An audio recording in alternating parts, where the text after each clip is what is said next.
आगे हो। 5। नहीं जीतूंगा दीदी इसको तो मैं।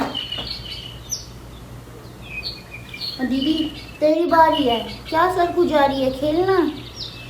जब भी दादी के घर आती है ना मेरे सिर पे ना जुई पड़ जाती है।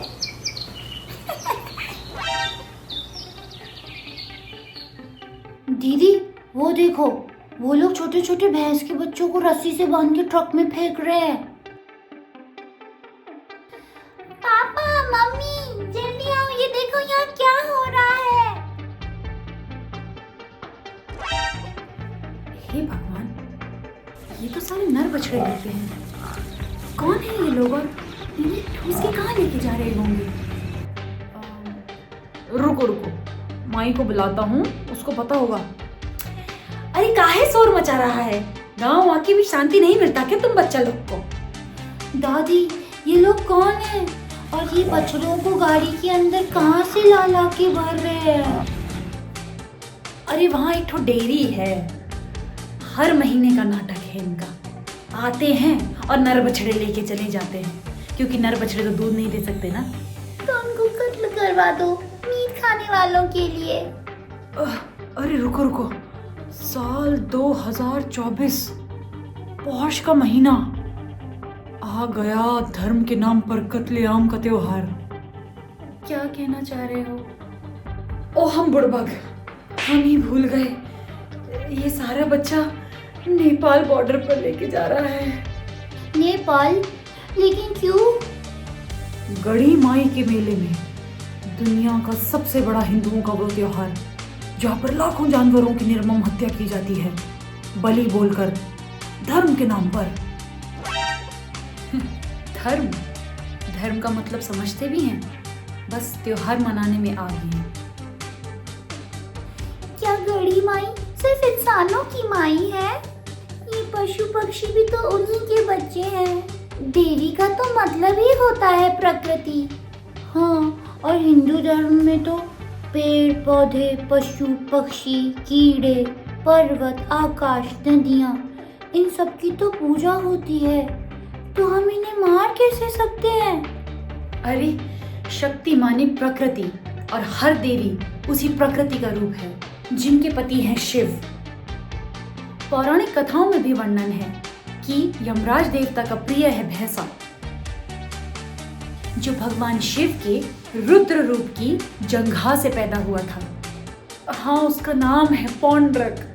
सत्यानाश, नेपाल तो खुद पशुपतिनाथ का घर है। ये क्या अपराध करने जा रहे हैं सब। ये तो घोर पाप और मूर्खता है। माँ शक्ति के ऊपर हिंसा, वो भी उनके पति शिव की आंखों के सामने। लेकिन लोग ऐसी बातों में क्यों फंस जाते हैं दादी? धर्म को मैला कर देने की वजह से, थोड़ा सा पैसा कमाने के लिए। अब थोड़ी अपनी बुद्धि लगाएंगे यहाँ पर ये लोग। धर्म को मैला करना ये क्या होता है? अपने स्वार्थ को पूरा करना, थोड़े से पैसों के लिए इन जानवरों के शरीर का धंधा करना। अभी बताया था ना दादी ने, कभी मीट, कभी अंडा, तो कभी दूध के लिए उनका शोषण करना, क्योंकि वो बेचारे अपने लिए बोल नहीं सकते, पलट कर वार नहीं कर सकते, तो उनकी बोटी बोटी नोच कर खा जाते हैं। इन्हीं तो घटिया हरकतों पे पर्दा डालने के लिए धर्म का नाम ले लेते हैं और सच्चे धर्म पर नकली धर्म की चादर चढ़ा देते हैं। ये होता है धर्म को मैला करना। हाँ, कभी किसी समय में हुआ होगा, किसी आदमी को भगवान बना दिया होगा।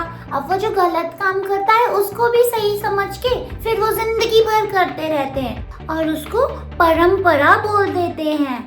तो पापा इस मैले धर्म को साफ कैसे कर रहे हैं? धर्म खुद से ही तो साफ नहीं हो जाएगा ना। धर्म हम इंसानों का है, हम इंसानों के लिए है, तो इसके लिए मेहनत भी हमें ही करनी पड़ेगी। इसके लिए हमें ऋषियों को सुनना पड़ेगा। मम्मी, ऋषि लोग कौन थे और ये मैले धर्म को कैसे साफ करते हैं? ऋषि मुनि हमारे गुरु हैं, जिन्होंने सच्चे धर्म पर चलने की हमें सीख दी है। उसके लिए उन्होंने कई वेदों को भी लिखा है, भगवत गीता लिखी है। और भगवत गीता पढ़े बिना कोई हिंदू कैसे हो सकता है? हाँ, इसीलिए हम सबको सबसे पहले भगवत गीता ही पढ़नी चाहिए। हाँ रे बाबू, भगवत गीता ही हमें असली धर्म का पहचान सिखाती है। वो ही हमें सिखाती है, जब तक हमारे अंदर प्रेम करुणा इसका जन्म नहीं होता तब तक हम अधर्म के साथ ही तो खड़े हैं। हाँ माई, तू सही कह रही है। प्रेम और करुणा नहीं तो हिंदू तो छोड़ो, हम तो इंसान भी नहीं हैं। और दादी, आपने ही तो बताया था कि भगवत गीता हमें सच देखने के लिए आंखें देती है।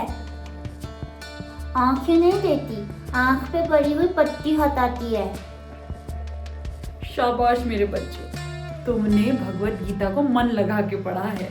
सच्चा धर्म है, सच जैसा है वैसा का वैसा ही देख लेना। कितना साफ साफ तो दिखाई दे रहा है। ये भैंसे, सुअर, बत्तख, मुर्गियां माता के ही तो अंश हैं, और इन्हीं बच्चों के टुकड़े काटकर हम उनकी माँ को चढ़ा दें। आओ बच्चों, सच्चा धर्म क्या है इन लोगों को भी बताएं। हाँ पापा, चलो गड़ी माई को हम खुशखबरी देते हैं कि हम फूल और फल और जल से आपकी पूजा करेंगे और आपके बच्चों को नहीं मारेंगे। हाँ दीदी, हम चलो लोगों को बताते हैं कि उनकी दूध की डिमांड की वजह से इतने सारे भैंस के बच्चे पैदा किए गए, और अब देखो पैदा हो गए तो कट रहे हैं ना। हाँ चलो, इन सबको रोकते हैं अनर्थ करने से। हाँ चलो। ये जो गांव-गांव में बलि हो रही है जिसकी आप बात कर रहे हैं, वो सिर्फ एक तरीके से रुक सकती है कि धर्म का जो विकृत स्वरूप है, जिसको जनता मान के बैठी है, इसी को धर्म कहते हैं और जिसको मैं कहा करता हूँ लोक धर्म, जब तक उसको हटा करके धर्म वास्तव में क्या है ये लोगों तक नहीं पहुंचाया जाएगा, तब तक धर्म के नाम पर बलि हो, तमाम तरह के अंधविश्वास हो, टोने टोटके हो, जातिवाद हो, स्त्री शोषण हो, ये सब चलता ही रहेगा।